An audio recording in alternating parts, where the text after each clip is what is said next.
All right. Hi, everyone. Welcome to part two of the Career Compass series. Part two is building a career as a Japanese language educator. Thanks for attending today, everyone. Really excited for everyone to be here and to meet and learn from our panelists.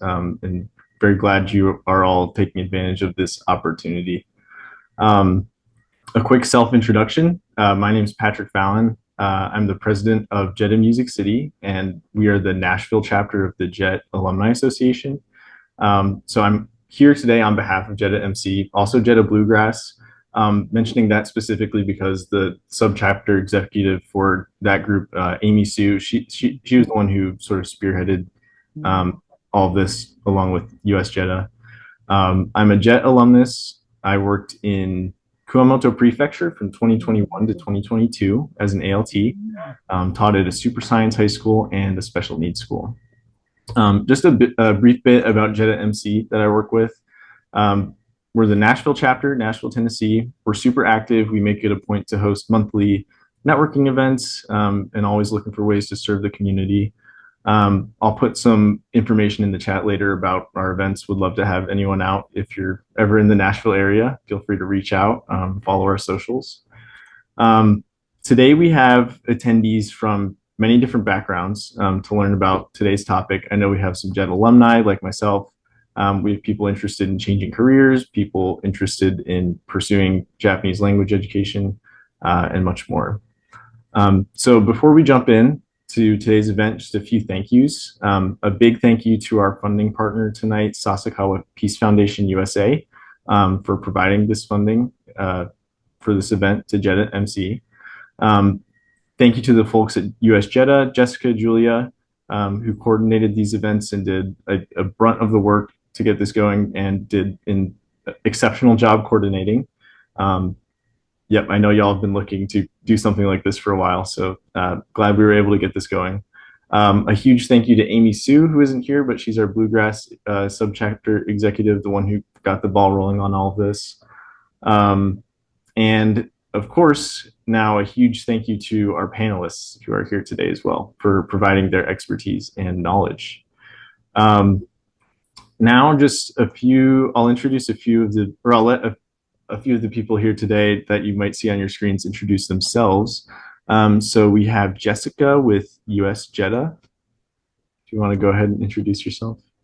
Hi, everyone. I'm so glad you all can join tonight. This has been something that we've been thinking about doing for a long time, so I'm really glad to be partnering with Music City and the Great Lakes JETA chapters to bring this to you. US JETA is a national nonprofit, and our whole purpose of existing is to support JET alumni and support chapters for wonderful events like this. So if you are a JET alumni that's out there tonight and you're not yet a member of US JETA, I hope you become one. Membership can be free. And I hope that you are involved in your local chapters because that is where a lot of your connectivity actually happens. And I guess with that, I'll hand it over to Alicia from the Great Lakes chapter so that she can give a quick welcome. Hi, it's great to see everybody tonight. You know, I went on JET because of my teacher being so encouraging, and it really changed the trajectory of my whole life. So Japanese teachers are so important, and I'm thanking everyone coming here tonight to be panelists and also those who are thinking about becoming inspiring teachers in the future. All right, who am I passing it to? I'll bring Michelle on board. Michelle Plattenberg is she helps with the Japan American Society of Michigan, and she helps head up their young professionals group. Yeah, so I am not JET alumni, but I am a JET fan. So I actually teach Japanese first year at Oakland University, and I bridge business and Japanese together. So that's the niche that I am in, but I am also working with our Japan America Society Young Professionals Group as their advisor. And we have some great things to share at the end of today's activity with you. All right. So now, just as a brief overview of the format for today's event, we're going to have a panel discussion followed by breakout rooms. All panelists will be hosting a room. Plus, we have Andrew Grieg here today with us, an associate professor of Japanese at Wayne State and a JET alum from in Miyazaki-ken Prefecture. And he and Michelle will also be hosting breakout rooms. After the breakout rooms, we'll all return back to the lobby. Now we will meet our panelists. So we have a group of panelists here today. And here to introduce them is our moderator, Anne Hooghart, not Hooghart, from Shiga Prefecture, or a JET in Shiga Prefecture from 1989 to 1990. Okay. Thank you very much, Patrick.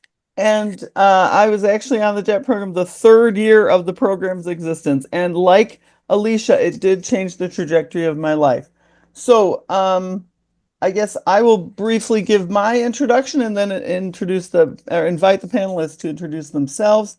I had no intention of becoming a teacher. I went on the JET program to just improve my Japanese language skills so I could come back and be in business and make a lot of money and so on and so forth. And every single career I tried, I ended up teaching. I worked for a Japanese company and they had me teach and et cetera, et cetera. So I finally figured out I really like this teaching thing. And so now I've been a Japanese teacher for over 30 years. Really enjoyed it. I've taught teachers how to teach. I was a teacher educator at Michigan State University and also a teacher educator and dean at Siena Heights University. And now I'm mostly in the community college arena and teaching Japanese language and culture. And so I'm really excited to have this panel. We are at a time when we are having a shortage of Japanese teachers. And so these folks can help you think about ways you might help us solve that problem. It's a nationwide problem. It's been going on for a while. So I'm very pleased to introduce to you panelists, including Dr. Motoko Tabuse. She's been the president of the American Association of Teachers of Japanese, has worked not only at Eastern Michigan University, but also Middlebury. Can you please tell us a little bit about your key roles, Dr. Tabuse? Okay. Hello, everyone. It's my pleasure to be on this panel. U.S. schools and higher education short of Japanese language teachers and instructors, and we're in need of people like you. So I would like to thank US JETAA and Sasakawa USA for opportunity to talk to you.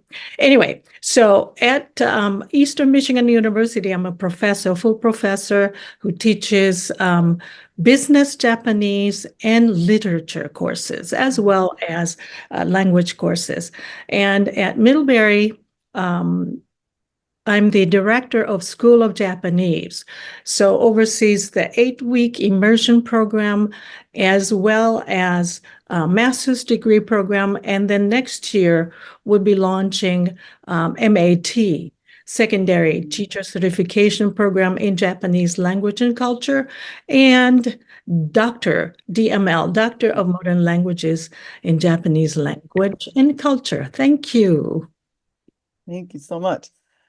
Next on my list, I have Mr. Chris Connor joining us from Berea College in Kentucky. Can you please tell us a little bit about your key roles in your career? Oh, you must be muted. I'm sorry, Chris.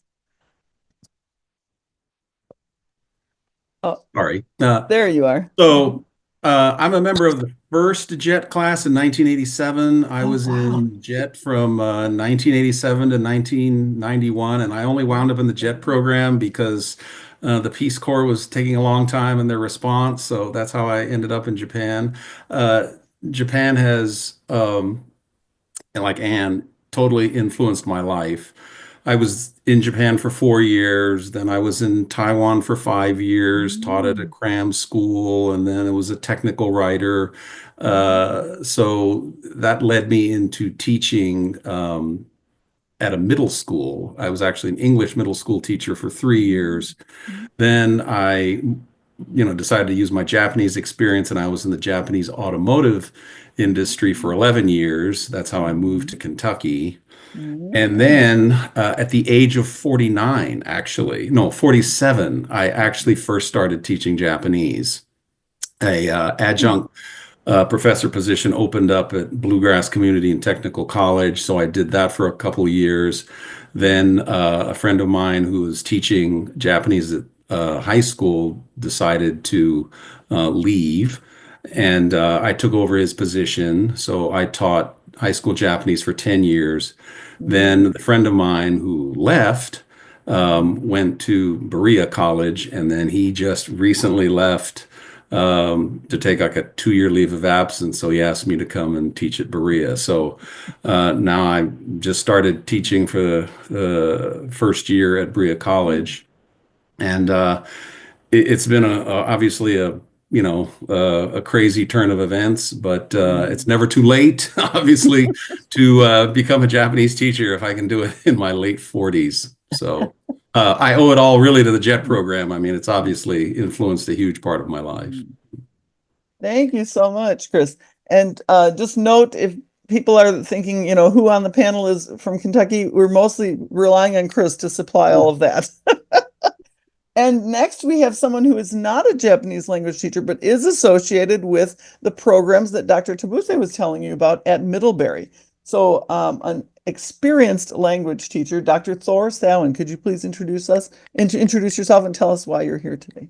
Sure. I'm a Michigander from Traverse City, Michigan. I did my bachelor's at Michigan State and my master's there in language teaching. And then I taught English and German overseas for many years.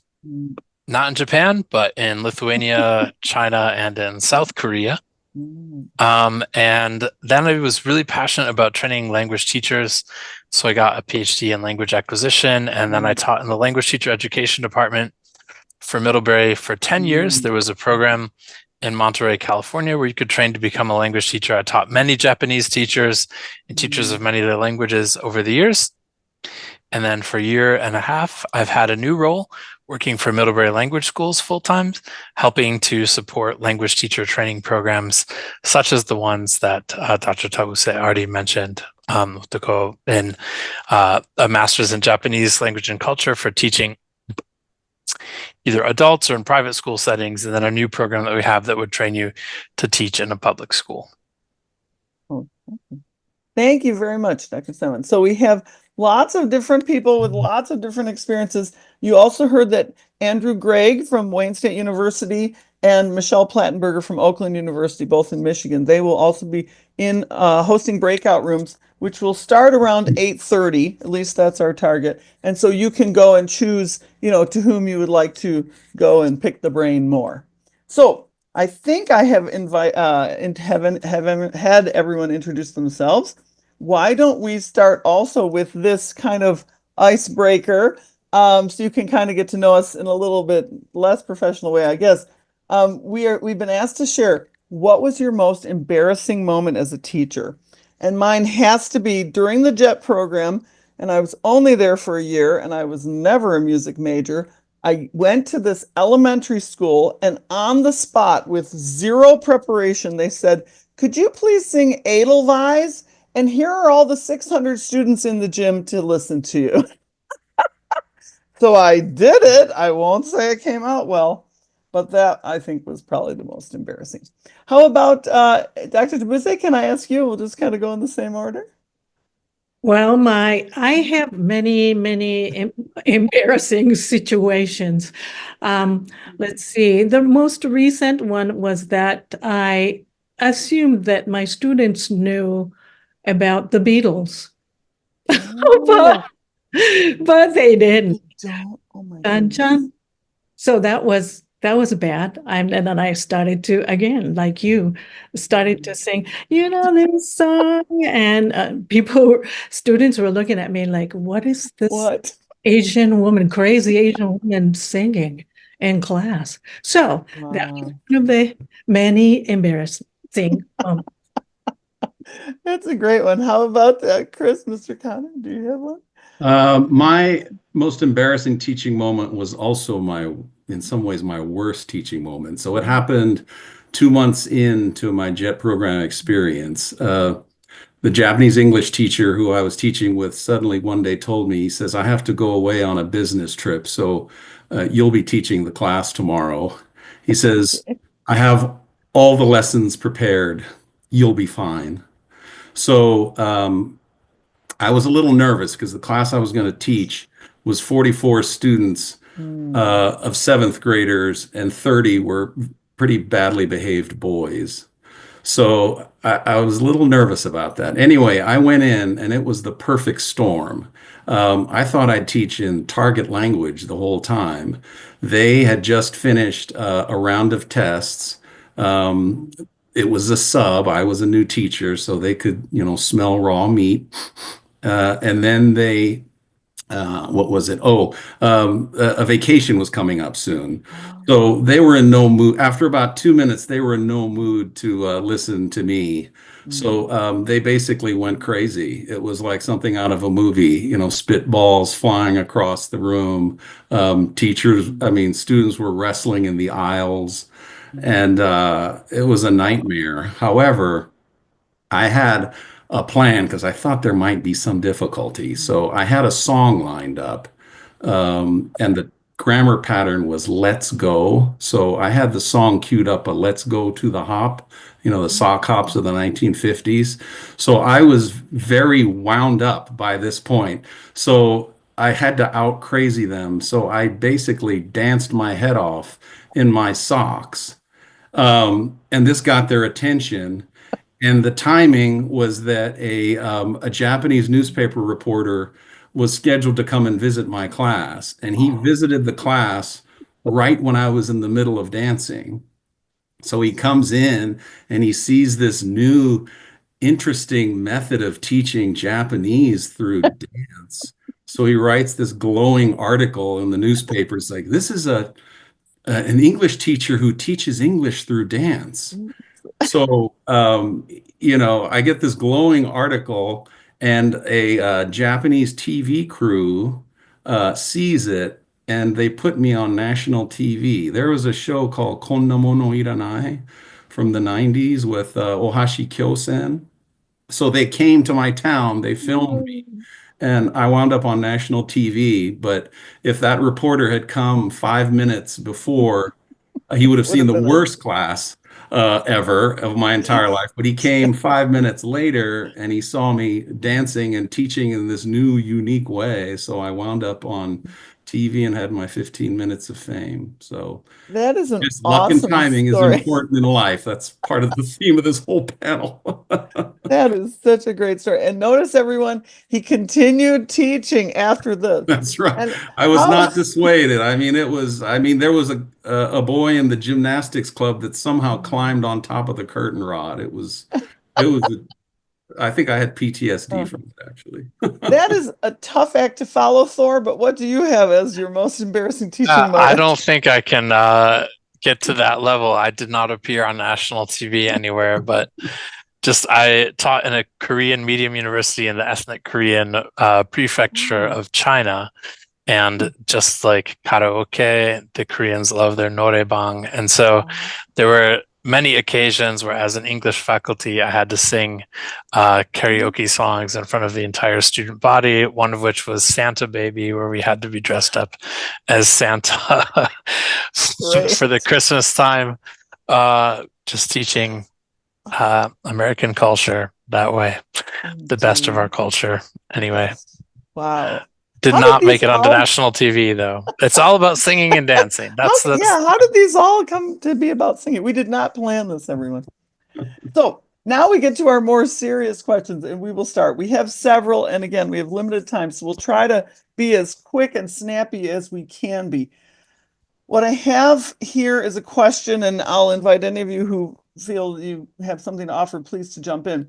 The question is, how did your experience teaching English in Japan through JET, and for the rest, I would also say in other countries, translate to teaching Japanese in the US educational system. And for me, I think I told you, I had no plans to be a Japanese teacher, but I came home from teaching this year in Japan with a wonderful co-teacher. I now look upon her as my student teacher, you know, the mentor teacher that you have during student teaching. And she taught me so much. She was just an awesome English teacher. But I had no plans to be a teacher. I thought it was not sexy. You can't make a lot of money, I'd heard, you know, and so I thought, I'll just go into business. And so I got hired by a Japanese company, and the company said to me, oh, yes, now you're working in our personnel division. It was, you know, and you should know this, there's Japanese companies throughout the US, right? We have at least 500 in Michigan, 500 in Ohio. You have several in Kentucky, et cetera, et cetera. And they said, we'd like you to teach the American staff Japanese, and could you teach the Japanese staff English? You know, and so of course part of my job was now teaching again. And then a local university said to me, could you teach a class? We were lacking teachers. I said, I only have a bachelor's degree. They said, no problem. We'll just have you teach the beginning class, whatever have you. So bit by bit, as I mentioned, I kept getting all these kind of teaching assignments. I had, could you teach Japanese business culture at the local community college, you know, et cetera. And so I just kept being thrown into teaching. Then eventually I said, I like this. I'm going to go get the credentials to do this legally. And how about any of you that you can talk about your teaching abroad, how it translated to being a Japanese teacher in the US? Or well, I you know, was obviously teaching in Japan, and I didn't really have plans to be a teacher, but after teaching there, I went to Taiwan and I taught at a cram school for a couple of years, and then I was a technical writer for a scanner company. So after that period of time, I said, well, I do like teaching more than, you know, writing user guides. So I went back and got teacher certification. My undergraduate degree was actually English and journalism. So I got certified to teach English, and that's how I ended up teaching at a middle school in Indianapolis. Then, let's see, I ended up going to Kentucky to work in the Japanese automotive industry. So I worked at 2 companies for a total of 11 years. So when I was 47, in my late 40s, I basically had 6 full-time jobs, 3 teaching and 3 in the company world. And, you know, I ranked them 1 to 6, and I discovered that the top 3 were the teaching jobs, and 4, 5, and 6 were the company jobs. So when the opportunity to teach Japanese came along, I took it, and I really enjoyed it.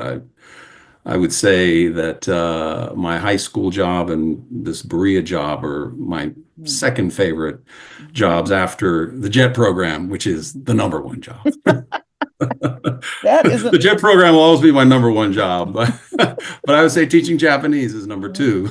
Okay, that's an excellent segue. And as you, those of you who came to the webinar #1 in this series, if you saw Kasha Lynch, she and I very much believe in go with what you love. Try to do what you love, right? You'll never work a day in your life if you do what you love as a job. So this is a great segue, and thank you, Chris, to the next question. What specific qualifications, certifications, and or training do you need to become a Japanese language teacher in public schools in Michigan and or Kentucky? And so we thought we would ask Dr. Tabuse. She has a lot of experience with that and is continuing to make new programs to even address that. So, and then Thor also.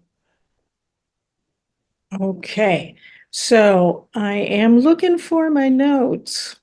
This is question number 4? Yeah, question number 4 is what I was thinking of. Question number 4, here we go. You need to, of course, demonstrate the language proficiency of Japanese, at least intermediate high, using ACTFL's proficiency scale. or equivalent to be certified as a Japanese language teacher. ACTFL, by the way, is American Council on the Teaching of Foreign Languages, ACTFL. So if you want to know more about ACTFL proficiency scale, then you can just go ahead, actfl.org proficiency scales would get you to more detailed information. It is the proficiency level, intermediate high. At least that's the proficiency level that enables you to survive in class conducted in Japanese, including actively participating in discussions and writing term papers in Japanese. This is the minimum proficiency of Middlebury's Masters of Art program, for example. And so many Masters of Art programs which has the language qualifications will probably start at this level. Thor? Yeah, so what you need besides the Japanese proficiency to be able to teach in a public school is you need a bachelor's degree or the equivalent of a bachelor's degree. You need coursework in especially child development or child psychology, working with diverse learners, instructional strategies, and some kind of field-based experience, what we often call student teaching. How that looks, the combination of a language proficiency, your bachelor's degree, and then extra coursework on what you need to work with classroom learners. There's different pathways in the different states, which we'll talk about. They can be done in different orders and in different formats, but those are the three main things that you need. Once you have all of that, and you pass a criminal background check and you pay the fee to get your official license, you'll be officially certified. In both Michigan and Kentucky, there are options for teaching in a school before you have your official licensure or certification and working on that while you're already teaching in the school. But for most people, the preferred path is to do some pathway that gets you the certification first and then to find a job in a school. The difference is a little bit on pay, on job stability, and sort of job quality, depending on which order you're able to prove all of those requirements. Okay, thank you both. And that does bring us to our fifth question, which is what are the different pathways to become certified to teach Japanese in Kentucky and Michigan? I think Chris and I both had sort of unusual pathways that we took, but you hear things like post-BA certification. I heard Dr. Tabuse say MAT, a Master of Arts in Teaching. That's another route that would include teacher certification. And all the time we're now thinking about public schools. There are other places you can teach, but if you wanted to teach in a public school in Kentucky or Michigan, what are the various options? And I have Thor as our main person to address that, please. Yeah, so I'm going to share a screen that kind of gives you a little overview. This is a page from the state of Michigan, and I can put the link in the chat so that you can look at it yourself. And this kind of lays out the three that you were more interested in here is the traditional pathway, expedited, and alternative. So there's bachelor level pathways, which assumes that your bachelor's in education or you're double majoring maybe in education, something else, you're doing your education classes while you're completing your bachelor's degree. That a lot of times you're doing your student teaching as an experience in your senior year that's happening. So that would be a bachelor's level traditional pathway. There are also post-bachelor's pathways, which means if you have a bachelor's degree already, there are ways that you can take usually it's a year of coursework while you're teaching in a school and getting that student teaching experience. So you leave not with another bachelor's degree or not with another master's, but you're taking the coursework that you might have missed during your bachelor's degree if if your major was Japanese, but you didn't take the education classes, you would need to do that. There's also a master's pathway, master's in teaching.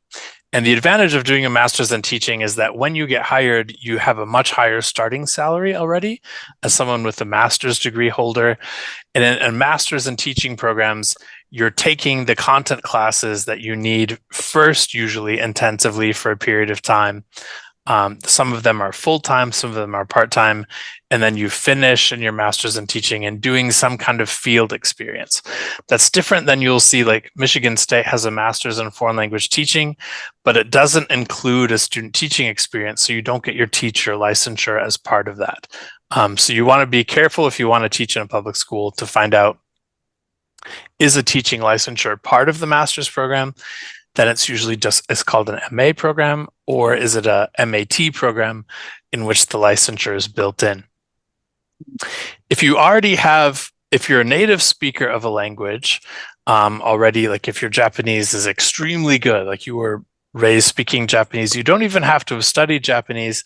Michigan offers these expedited programs, so through Eastern Michigan or Michigan State for particular languages. And I think, Motoko, do you know if Eastern Michigan offers this for Japanese? They do for Korean. Not that I know of in terms of expedited one. Right. So expedited would be basically you can take your master's level proficiency, you can get into a school right away, and then you're taking classes kind of while you're in the school already teaching that teach you more about how to do lesson planning well, how to be working with diverse learners. And the alternate route is something where, again, you can get into a school right away. This is partly to address the teacher shortage that exists in the state of Michigan.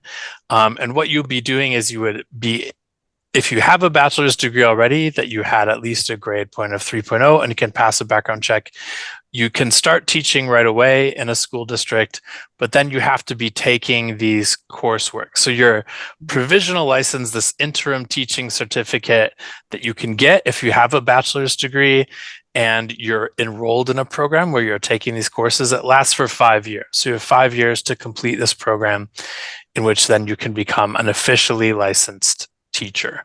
And Kentucky has something similar to this.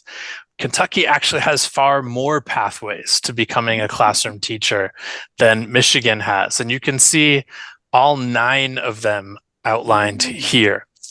So this is in addition to the normal traditional pathway in Kentucky, which again is similar to Michigan, enroll in a bachelor's degree program, a post-bachelor's degree program, or a master's in teaching program. And there's many of these all over Kentucky. You can actually do a search for, if you click on this Pathways to Certification site, I can put this in the link as well.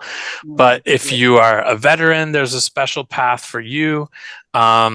If you have college teaching experience for 5 years already, you can kind of convert it into being a public school teacher.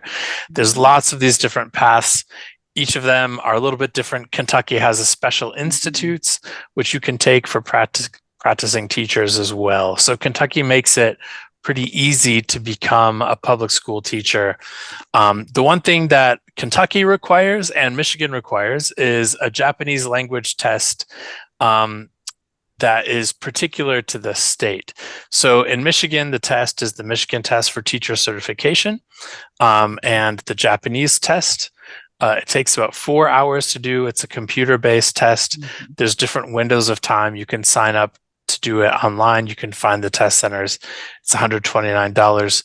Kentucky uses the Praxis test. There's a Praxis Japanese test, which is what most states in the United States do. And one thing that I wanted to say is that Middlebury, we're offering a program which is unique among all of the pathways in that half of the curriculum is spent developing your Japanese. You're actually taking classes in Japanese, developing your own Japanese while you're also simultaneously learning the skills you need to be a Japanese teacher. And this is unique among the MAT programs in the United States. So with Middlebury, you would get a Vermont teaching licensure. And in either Michigan or Kentucky, and if you have a teaching licensure in another state, they're both part of an interstate compact. So you can take a teaching licensure from another state and transfer it to Michigan or to Kentucky. You have to pay a fee. You have to provide them the copy of your teaching licensure from another state. and a copy of your degree, either the bachelor's degree and the master's degree or the bachelor's and the post-bac certificate. And then the committee in Kentucky or Michigan will review the materials and will issue you an equivalent license. So in Vermont, you'd be taking the praxis exam. So you could go through Michigan and Kentucky's own pathways, or you could do the specific Japanese focused pathway, which is unique in the country. You would get a Vermont license and then have to transfer that back to Michigan or Kentucky.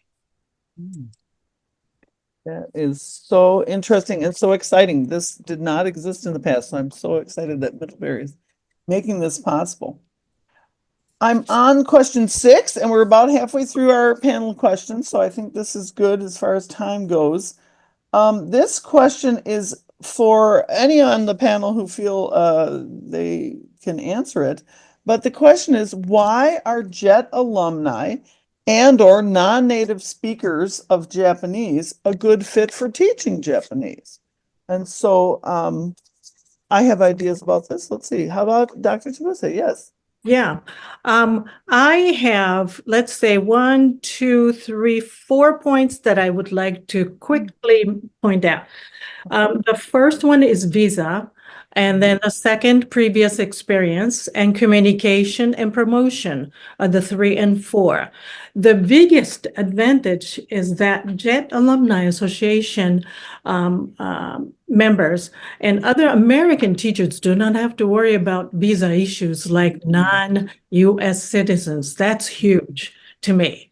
And then previous experience, JET AA members have a previous experience living in Japan and teaching in Japan. In addition, many JET AA members have won students themselves and have gone through understanding and understand the challenges of us that is associated with Japanese language learning. And communication is, they have experience working cooperatively with school administrators, students, parents, and people in the community.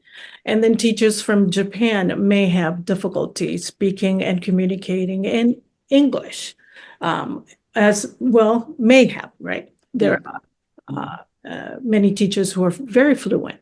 But then the last one is promotion, non-Japanese teachers, promotion of your own program is very crucial to success. And then I think American teachers and JET alumni teachers who went through American system know how to promote your program better than the Japanese teachers, or teachers from Japan, I should say, teachers from Japan who don't have to promote their language programs that much. Wow, that's a great point. Yeah, Japanese schools, Japanese education system is so centralized, and the United States one is so decentralized, and so it's just quite a different animal. Thank you very much. How about Chris? Do you have something to offer on that? Yeah, I just wanted to emphasize a couple of points that Dr. Tabuse mentioned. The last point about promoting your own program, you're kind of like an island unto yourself. Like it's down to you. It's, you've got to promote the program. It's up to you. And then also I would also emphasize that having lived in Japan is really beneficial. Sometimes you get people that have studied the language and they teach it, but they haven't really spent a significant amount of time in the country. So by having spent time in the country, you're, I think more aware of its culture, and you've got your life experience that you can pass on to students. And a lot of students, they sign up for Japanese not just because they want to learn the language, but they're just interested in the whole country of Japan. They're like, well, what is this country, Japan? Maybe all they know is what they've seen through the lens of anime. And, I think the Japanese teacher's job is to, stretch their mind beyond whatever they know about Japanese anime. So I think the JET experience in country can really add to the language that you teach. That's a great point. And I just wanted to toss in, you made excellent points. And one thing I always tell my students, because they obviously know I'm not a native speaker, I say, always, I won't have perfect Japanese pronunciation. I won't know every kanji. You know, I don't have the vocabulary that a native speaker might, but I've been in your shoes before, students. I have learned Japanese grammar. It's been difficult. I've learned kanji, you know, and I might have mnemonic devices or ways of explaining it that maybe a native speaker wouldn't. So I think there's relative strengths and weaknesses. So very, very good. How about this question, especially for those of us who have experience both in K-12 and at the college level? How do student demographics and motivation differ between, let's say, K through 12 learners of Japanese and college level learners of Japanese? Who would like to start out on that one? No, if not, I have something to throw in. Yeah, are you going to add something? Okay, I just wanted to say I started out. I taught 5 years at a high school, and at the time, the what I called ninja factor was the lower group. It was maybe 10%. 90% of the students wanted to go, you know, do international business and what have you. But it's just what Chris has said now. The vast majority of my students, probably at least 90%, fell in love with Japanese culture through anime, which is easily available now. And so some are into martial arts or what have you, and that's where I got the nickname Ninja Factor for them. But it's really, really huge in both my high school students, and again, we have dual enrolled students at this community college. You have 16-year-olds there with the 38-year-olds, etc. And the motivation, I do find in general, community college students are working as they are studying. So it does mean that they want good value for their tuition dollar. But it also means they're really busy. And some of them unfortunately think, oh, I bet Japanese is just you sit around and watch a bunch of anime. How hard could it be? You know, and then they get to class and they find out it's really a lot of work. So anyway, do you have other things to offer? Any Dr. Tabuse or Chris? I know Chris is talking. I'll add that yes, the high school students they're interested in Japanese because of the anime, and they're also kind of intimidated by Japanese. Like they always think Japanese is hard, you know, so I don't want to take it. So part of my job in high school was to kind of convince them that no, it's not this, you know, really hard, difficult language. It's, you know, if you have the passion for it, you can learn it. So I tried to make it not so intimidating for them. At college, they're also interested, maybe partially because of anime, but maybe they have slightly more concrete goals about studying abroad or getting a job that has something to do with Japanese. That's one difference I've noticed. Okay. Anything else from Dr. Tabuse or Dr. Sawin? If not, we can jump to number 8, which the question is, again, one of the things that came to my mind when I was thinking, I don't want to be a teacher. How do the average salaries of K-12 teachers and college instructors of Japanese compare?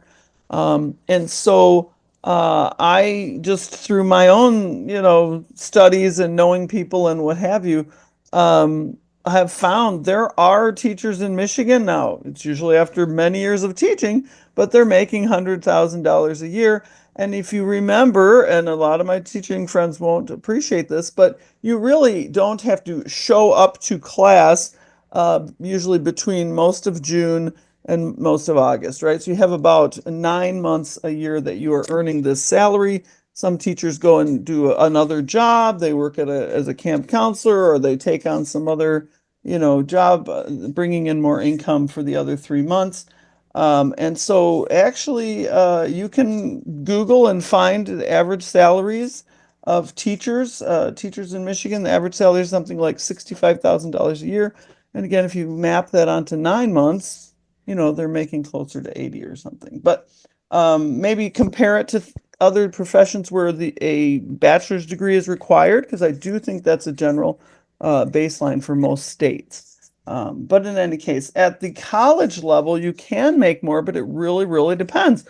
If you're going to be like me, an adjunct instructor at Mott Community College, where I don't go on the tenure track and say, hey, I want to be full-time and I want to be here forever, then you're probably maybe going to earn something like $750 to $1,000 per credit hour each semester. And it really depends. Do you have a master's degree? Do you have a doctorate?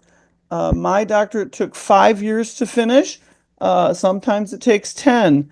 And so, you know, you really have to think about if you want to go to higher ed, if you want to teach in the higher ed level, which is both community college, 2-year schools, and 4-year universities, you need some sort of degree beyond your bachelor's. You need at least a master's degree at most community colleges. And please be aware of this because I was absolutely unaware of it.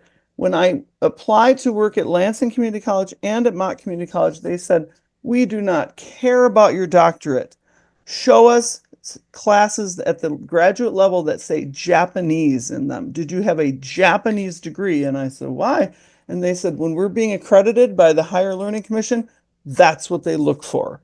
And so they did not care about my comparative education doctorate from Michigan State because it didn't say the word Japanese in it, even though all of my research was in Japan. But anyway, luckily my master's degree had lots of Japanese in it. And then that's why I really love that Middlebury's master's has the word Japanese. It will be helpful. Okay. How about is Berea private, by the way, Chris? Because I do think that's Yes, a difference too. I'll give a background on my salary. So when I was teaching, let's see, I started off as an adjunct at Bluegrass Community and Technical College, and adjunct pay is not very good. I taught a 4-credit class, and I got a little under $6,000. Well, no, it was $2,900 per semester, so Oh, 6,000 for the year to teach this one class. Right. At Scott County High School, I have a master's degree in language education. So I was considered rank 2. So at the end of 10 years teaching at Scott County High School, and they counted my 8 other years teaching abroad and in Indianapolis. At the end of 10 years, as an 18-year teacher with a master's degree, I was getting $62,000 a year. I'm at Berea College now, which is a private college. I'm an instructor, so I'm non-tenure track, and they are paying me $55,000, so it's a little less. If you are like an assistant professor, I think their median salary is like 65, and then if you're associate professor, it's a little under 80, and if you're full professor, it's like 100, a little over 100,000. So, you know, getting the degrees and getting on the tenure track for the long term is where I think it's, you know, beneficial salary-wise. However, I will add that as a public school teacher, you do get a pension. So I was able to get a pension after 10 years of teaching at the Kentucky high school, which will turn out to be about $1,000 a month until I die. When you retire. So that actually does add up. So yes, the salary is not high, but as you said, you have the 3 years off. So it's like you're getting, if you extrapolate it, it's actually worth a little more. But the key for me, at least teaching at a public school, was the pension, because that's, you know, kind of it's a fixed income. It's not, you know, subject to the whims of the stock market and everything. So that sort of makes up for things a little bit. And it was nice that I also could earn a pension, but I believe that's changed in Michigan. I believe that is no more for new teachers through new legislation. Yes. But anyway, please check that, people who are interested. Did you want to add anything about public universities, Dr. Tabuse, or nothing? Okay. And you had something? Yeah, I was just gonna say, like the ability to join a union as a public school teacher is a great benefit, not only in pensions, but there's usually better health insurance, and the pay differential isn't actually that big between higher education and secondary education for the most part, unless you have one of these very coveted tenure track positions that you get with a PhD. But for full-time instructors or lecturers, even at a school like Yale or in the University of California system that pay pretty well. You're making off then about as much as public school teachers in those places. So the difference is more about the age of learners that you want to work with and the type of working condition, and it's less about pay. And in fact, being a public school teacher is in many ways a much more stable position where it's easier to get tenure than working in the higher education industry, although higher ed has its own benefits and rewards. Yes, I will add to that, yeah, I took a pay cut to go to Berea College. However, you know, there are benefits like the teaching environment is better. You don't have, you know, behavioral classroom management issues. So that matters. I've noticed that, you know, in high school, especially these days, teachers are every teacher knows exactly when their retirement is arriving, when they've put in their full 27 years. So not too many teach beyond that. But at the college level, you find like, you know, professors in their 70s and sometimes even beyond. But there's not too many high school teachers in their 70s. It's a little more, teaching environment's a bit more intense, shall we say. Well, thank you. We only have about 5 minutes left, but I agree. I haven't given out any detentions at the college level. Sometimes I've wanted to, though. But we have 2 more questions in only 5 minutes. So let's see what we can do. We're going to ask about mentorship. So I want all of us on the panel to think about mentorship. But let's back up and just briefly talk about trends we've observed. What trends have we observed in student interest and or enrollment in Japanese language classes in Michigan or Kentucky or nationwide? And how are those trends affecting teacher hiring? So really briefly, Dr. Tabuse and or others, do you have something to offer on that? Yeah, I would like to share this map. I think this map is very interesting. This is the U.S. map of Japanese language learners. As you can see, very few Japanese language learners can be found in the middle of the country with several outliers. And then Michigan, according to the survey in 2018, Michigan was 4th highest in the number of Japanese language learners, likely due to the presence of almost 250 Japanese companies with 500 business offices. And then Texas, more recently, Texas has overtaken Michigan for 4th place, where Toyota Motor Manufacturing Texas began operating in the San Antonio area. Toyota Motor Manufacturing Texas has since undergone rapid expansion, adding an additional 4,000 positions and to their existing 3,200 employees, according to their 2021 website. And then Kentucky. While Kentucky does not have as many Japanese learners, language learners as Michigan or Texas, the state is home to nearly 200 Japanese owned companies. Is that correct, Kona-sensei? Yes, yes, there are many Japanese companies in Kentucky for sure. Right. And then this is the big picture here. And then trend. This survey data, let's say Japan Foundation survey data around North America. Students' interest in learning Japanese language found that students are motivated mostly by anime, manga, J-pop, and fashion, and interest in Japanese language, and general interest in Japanese history, literature, and art. So the survey data remained steady between 2018 and 2021.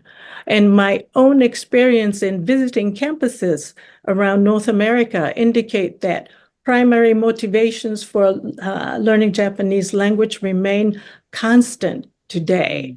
So again, we have heard sensei say anime. Yeah, it's still very popular. And that's the reason why kids begin studying Japanese. So true. Oh, this is really excellent. Thank you very much. That gives us a great outline. And just in interest of time, our last question was about mentorship. And I will tell you, when I was a public school teacher for 5 years, the state of Michigan actually required every new teacher to have an assigned mentor. So my assigned mentor, because as Chris said, you're usually a department of one when you're the Japanese teacher, was a French teacher who worked across the hall and had a lot of experience. And, you know, she was kind of helpful. But one of the places that you can find a mentor would be, for instance, in your Great Lakes JETA chapter, if there's other Japanese teachers, we also have the American Association of Teachers of Japanese, which has chapters throughout the country. And in Michigan, we have a very active one, Japanese Teachers Association of Michigan. And I've been an active member for, I don't know, over 25, maybe 30 years now. So that'd be one place. Do others have really, really quick ideas about finding a mentor?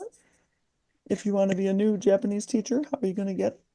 Well, I would like to, let's see, okay. So this is the AATJ membership. And then we have JETAAM, Japanese Teachers Association of Michigan, and Kentucky Association of Japanese Language Teachers. And we have meetings, and then here are the, if you go to AATJ site and then click JETAAM or Kentucky KAJLT, you will see this is the Michigan affiliate. They are getting together to have meetings. And then the membership is not only Japanese language teachers and graduate students, but anyone who's interested in promoting Japanese language and culture or interested in Japanese language and culture. So this is, I believe, Michelle, also, you're the member of JETAAM, right? I actually am not. Oh, okay. You could. I was just looking at that. I can become a member now. Yes, please do so. Please do it. Yeah, and then this is the Kentucky affiliates website. So you can go ahead and visit the website and then become a member, or go to their meetings and then start interacting with senseis or anyone who's interested in it. And then if you say the magic word, I want to be a Japanese language teacher, then they will be your mentor. They will love you. Yes. They will love you. That's awesome. That was my part. Yeah. Thank you. And I would really encourage people, if you're thinking about it, just volunteer. Say, hi, I've been to Japan. I want to tell your students about my time on JET. I bet they won't say no to have a guest speaker, right? And then you can kind of get to know them. Anyway, thank you so much. That was excellent, Dr. Tabuse, and all my panelists. Thank you very much. Now,